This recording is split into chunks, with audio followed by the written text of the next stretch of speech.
All right, welcome to The Explainer. Today we're cracking open one of the most legendary strategy books ever written, Sun Tzu's The Art of War.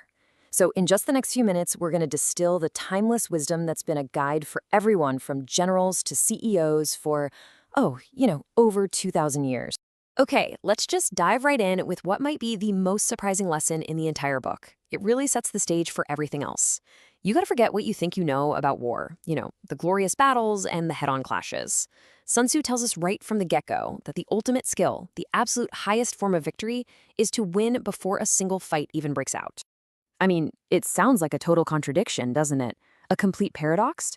But here's the thing, this isn't just some lofty philosophical idea. Sun Tzu actually lays out a super clear, very pragmatic framework for how to pull this off. And that's exactly what we're going to break down right now. So let's start with that core philosophy, which is our first section. This whole idea of achieving victory before the conflict even really begins. This is the bedrock for every other strategy in the book. See, what Sun Tzu is saying here is that a truly brilliant leader doesn't just charge into a fight. They win by completely outmaneuvering their opponent on a strategic level. The whole goal is to make your position so strong and your opponent so weak that they just look at the situation and realize that defeat is inevitable. The battle? It becomes totally unnecessary, irrelevant even, because the outcome's already been decided. Okay, so how do you actually do that? How do you position yourself so perfectly? Well, it all starts with absolute clarity and knowledge, which brings us to our next crucial section. You can think of this as the intelligence gathering phase of any conflict. Before you even think about making a move, Sun Tzu says you have to assess these 5 things. First, the moral law. Are your people and soldiers completely behind you? Do they believe in the cause? Second, heaven. Are the conditions, like the weather or just the timing of it all, on your side? Third, earth. Do you know the terrain, the battlefield, inside and out? Fourth, the commander. Is the leadership actually competent? And finally, method and discipline. Are your logistics, your supply lines, totally secure? The person who understands these 5 things better than their enemy, well, that's your winner.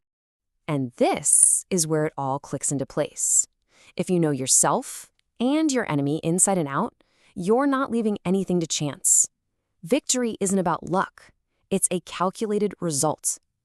But if you're missing pieces of that puzzle, you're basically walking into a casino and just hoping for a lucky roll of the dice. You might win, but you're probably going to lose too.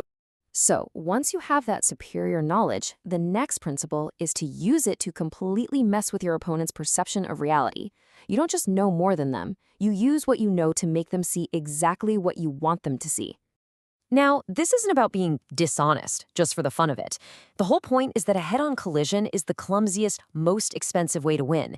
The elegant path, the smarter path, is to create a false reality for your opponent that leads them to defeat themselves, all based on their own bad assumptions. And Sun Tzu literally gives us the playbook for this. I mean, this is a masterclass in psychological warfare. If you're strong, you need to look weak to lure them into a trap. If you're just about to strike, you have to appear totally idle. Every single move you make is a piece of theater, and it's all designed to make your opponent act based on a script that you've written for them. Okay, so let's take this one step further. We're going to move to our next section and see how this all builds from deception into creating the sense of unstoppable momentum. See, it's not enough to just trick your enemy. You have to shape the entire situation so that victory just flows naturally from your position. Sun Tzu uses these incredible, powerful metaphors from nature to explain this idea of strategic momentum, or Shi. And I mean, just think about that image for a second. A big, round stone sitting at the top of a mountain has this immense potential energy. Once it starts rolling, its momentum becomes overwhelming, just unstoppable. That's the kind of force a general should be creating. And here's how you build it. It has nothing to do with brute force. It's all about careful positioning, building up that potential, just like coiling a spring. Then it's about precise timing, releasing all that energy at the exact right moment for maximum impact. And finally, it's about adaptability, being formless, like water flowing around rocks so you can exploit any opening your opponent gives you. But look, none of this, the planning, the deception, the momentum, none of it is possible without the right kind of leader calling the shots.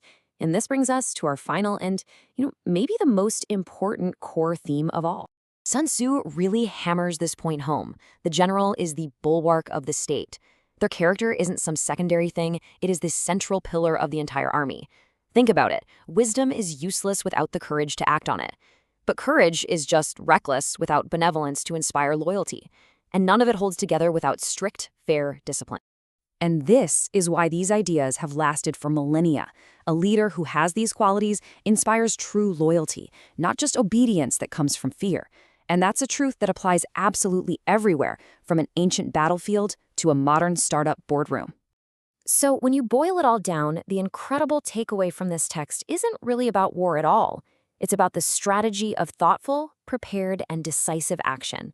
It's a guide to getting what you want with the least amount of conflict and cost. And it really makes you ask yourself, in my career, in my negotiations, in my personal challenges, where can I win not by being stronger, but by being smarter?